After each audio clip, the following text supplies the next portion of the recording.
Still on what the INC is calling a peace rally, meron din yan sa Davao. And for updates, we have News 5 correspondent Bril Montalvo. Okay, Bril, ayon sa reports, ay nasa 300,000 na raw yung mga tao dyan sa San Pedro Square. Tama ba? Bril?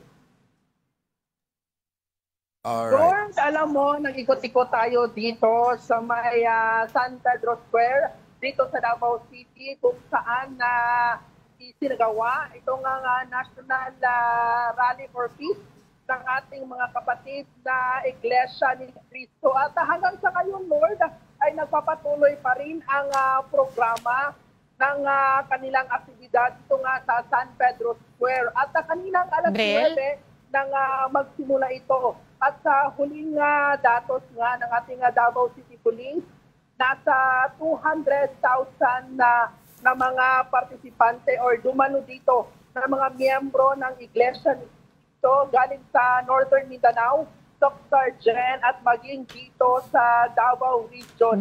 At mamaya alas 4, Lord, ay formal na magsisimula ang kanilang aktibidad kung saan ang kanilang ibang mga ministro ng kanilang simbahan ay magsasalita hinggil sa kanilang aktibidad dito. At expected din na matatapos itong kanilang programa, itong National Rally for Peace, ngayong araw, mamayang alas 8 ng gabi. Balik sa inyo, Lord. Oh, Bril, may request lang daw si Denise. Oo, Bril, baka pwedeng pa-rotate lang, oo. Pa-rotate lang ng camera kasi medyo mahirap tingnan yung Medyo nakatagilid ka ngayon, oo. Yung beauty mo pag nakatagilid. Oo, hindi ka namin tuloy mapakita.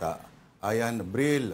I-camera mo, Bril, naka-ano siya? Naka-horizontal kasi siya. Tanggalin mo yung i-auto-rotate mo, Bril. Auto-rotate. Itodo mo. Ayan, para makita ka naman. Para sa ngalan ng tunay na pagkakaisa. Oo, bago natin itanong yung susunod nating tanong para naman makausap ka namin ng maayos. Okay, ang daming ng tao, pero syempre yung gusto nating malaman kay Bril. Okay, Bril.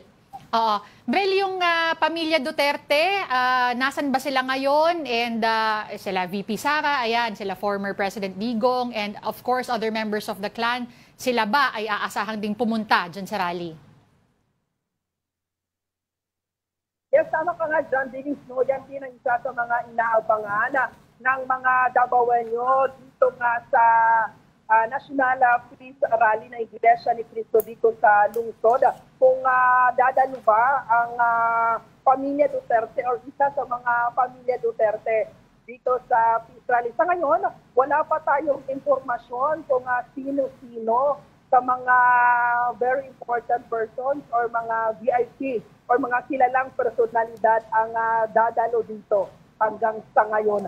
So, abang-abang lang tayo dito kung sino man ang magpapakita dito ng mga kilalang personalidad. Sa ngayon, may info tayo na nakuha na nandito daw sa Davao City si Vice President Sara Duterte at nagpapahinga daw. Kasi nga, alam naman natin na galing sa Japan, sa kanyang private trip sa Japan. So, most probably, na-jet lag pa siguro ang ating Vice President. So, kung sakaling pupunta man siya dito sa Israel, dito sa lungsod ng Iglesia ni Cristo, ay check,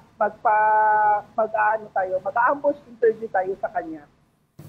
Alright, maraming salamat sa iyo. Finally, hindi na vertical, horizontal na ang ating News 5 correspondent Bril Montalvo. Thank you, Bril.